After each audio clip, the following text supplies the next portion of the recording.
In this video, I'll reveal the most common sentence patterns used by Band 7, 8 and 9 students. We've used AI to analyze thousands of Band 7, 8 and 9 performances so that you can learn from them and improve your score. We'll also be playing a little game throughout the video, and if you get enough points, you'll win a very special prize at the end. So let's start off with question 1. Which of these sentence patterns is the most common for Band 7, 8 and 9 students in part 1 of the speaking test? I'm a, my role entails, in my professional capacity, and I am responsible for. Final answer? The correct answer is A, I'm a. So when asked, do you work or study, which is the most common question that you'll get in part 1 of the speaking test, the most common response from Band 7, 8 and 9 students is simply, I'm a teacher, worker, whatever you do. But isn't that a little bit too simple for a Band 7, 8 and 9 student? Well, let's continue and we'll explain later in the video. Question 2. Which of these sentence patterns is the most common for Band 7, 8 and 9 students in part 1 of the test? I originate from, I hail from, I'm from, I am a product of. Final answer? And the correct answer is, I'm from. So like question 1, all of the wrong answers are technically correct. The English is absolutely fine. But in general, students that try and use those more advanced options tend to get a lower score. I know that doesn't make any sense right now. Continue to watch the video and we'll explain how that makes sense and how to improve your score. Question 3. Which of these sentence patterns is the most common for Band 7, 8 and 9 students in part 1? I prefer, I like, I normally, I live in. Final answer? And the correct answer is, I like. But these are actually all very, very common sentence patterns in part 1 of the speaking test. We use I like and I prefer to discuss things that we like doing. We use I normally to talk about daily routines. And we use I live in to talk about the accommodation that we live in or maybe talk about where we're from. Again, you're probably extremely surprised that these high-level students use such simple language. It must get more complicated when they start talking in part 2 of the test. Let's move on to part 2 of the test to find out. Which of these sentence patterns is most used by Band 7, 8 and 9 students in part 2 of the IELTS speaking test? We went to, we were going, they had gone, we had been going. So this is a tricky one. Would you like to phone a friend? We use things called narrative tenses to tell stories about past experiences. And looking at these 4 options, these are all narrative tenses. One is past simple, one is past continuous, one is past perfect, and one is past perfect continuous. Any of these could be used to tell a story about the past, but the most common tense among these is past simple. So I'm going to go for we went to. Final answer? Correct. So now that we know that it's very common to use narrative tenses in part 2, let's look at how to use them in question number 5. Which of these sentences is incorrect? I went to London for 3 years. I was watching TV when the phone rang. He realized he left his passport at home. I'd been walking for hours before we found a restaurant.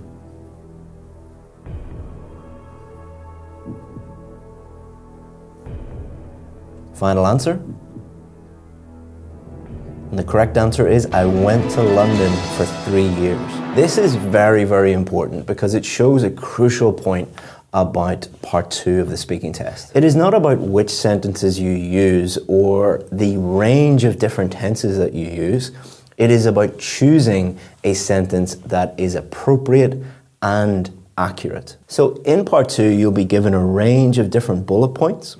And the last bullet point, the most common one, the most popular one, will look like this, and explain how you felt about that thing. So let's move on to question 6, all about how you feel. To thank you for watching this video, I want to give you a free course that has helped thousands of students improve their IELTS speaking score. What it's going to do is take you through every single part of the test and give you strategies for part 1, part 2, and part 3, and also allow you to practice at home for free and get feedback. To sign up for that for free, all you have to do is just click the link in the description. Thanks very much, and let's get back to the video. Which of these sentence patterns would get the highest score? I felt sad. I was over moon. I have a feeling of overwhelming joy. Words cannot describe the depths of my feelings. So that's a tricky one. Do you want to ask the audience? Audience, please pick the correct answer. And if you want to play along at home, in the comments, write A, B, C, or D. So let's look at the results. 49% think that it's D, 19% C, 17% A, and 15% think it's B. So 49% of you are wrong. It's wrong for 2 reasons. One, you didn't actually answer the question. That's not actually saying how you feel about anything. And examiners are trained to spot memorized answers. This sounds like a memorized answer, so you would actually get a lower score rather than a higher score. 19% of you are wrong because this is simply the wrong verb tense. Remember, it's not just whether the sentence is appropriate, but it also has to be accurate. 15% of you are wrong because this is simply inaccurate. It is wrong to say, I was over a moon. It is, I was over the moon. If you say to the examiner, I was over a moon, again, you are lowering your score. You're not increasing your score because you used some magic idiom. And well done to the 17% of you playing at home who got it correct. It answers the question and it is grammatically accurate. It is better than all of the others, therefore. So let's move on to the final round where we're going to look at part 3 of the speaking test. Part 3 is the most challenging, it is the most difficult, it has the most difficult questions and requires the most complex answers of the whole test. So question 7, what was the most common sentence pattern for band 7, 8 and 9 students in part 3 of the speaking test? I totally agree, not necessarily, it's possible that, in my opinion.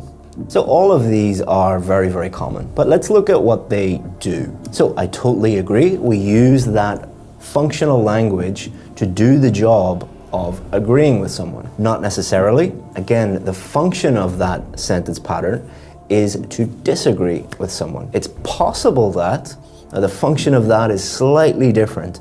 It's possible that is to consider someone else's opinion. And in my opinion, you are expressing your opinion. And band 7, 8 and 9 students use this type of language, this functional language all the time because it helps them do things. They're not thinking about the most advanced pattern to use or the most high-level structure to use. They're thinking, what do I want to say? And what sentence pattern helps me do that? In other words, they're just solely focused on clearly answering the question.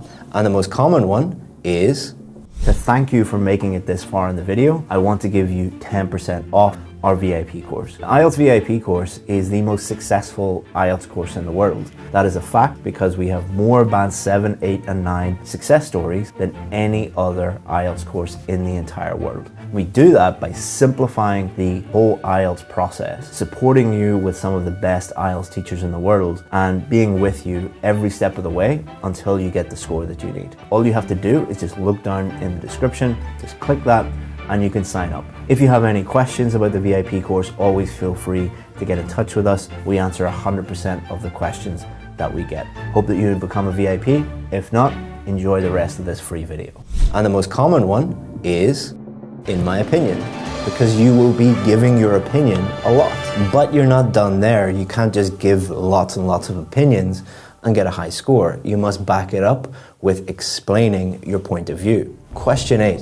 Which of these is the most common way band 7, 8 and 9 students explain things? Like, in other words, that is to say that, Because. Now, all of these are actually fine to use. All of them are correct. All of them can be used to explain why you believe something is true or why you have that opinion. But the most common way is because. Too simple? Well, no, because is the most common way native English speakers use. That's the most common sentence pattern that they use to explain things. Would a native English speaker get a low score because they use everyday normal English like because? So will you get a band 9? We're down to the final question, question 9. So you've stated your opinion, you've explained that opinion, but you need to go even further. And there are a few options open for you to help you expand your part 3 answers even more. Question 9. Which of these sentence patterns is the most common way for band 7, 8 and 9 students to expand their answer even further in part 3? On other hand, for example, to sum up, in nutshell, you're probably going to need a 50-50 for that one. Do you want to take a 50-50? Computer, please take away 2 wrong answers. So they've got rid of to sum up.